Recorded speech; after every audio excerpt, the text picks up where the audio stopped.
આજે મારું હૃદય એકદમ ગૌરવથી ભરી ગયું છે. મારો આનંદ છે આ પવિત્ર પદયાત્રા જામનગરથી દ્વારકાધીશ આજે રામનવમીના દિવસે પૂરી કરી છે. માનું દિલ એકદમ આનંદ છે.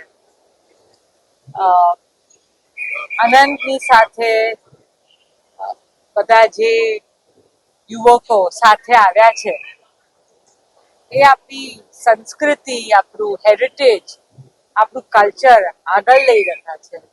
તો એને માટે મને ખૂબ જ ગર્વ થાય છે કે આ છોકરાઓ પણ આટલી નાની ઉંમરે આટલું બધું ભગવાનમાં માની અને 10 દિવસ ચાલ્યા છે.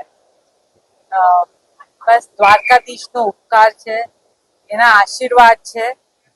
અને મુકેશ ને હું બસ બધા યુવકોને ખૂબ ખૂબ આશીર્વાદ આપીએ છીએ.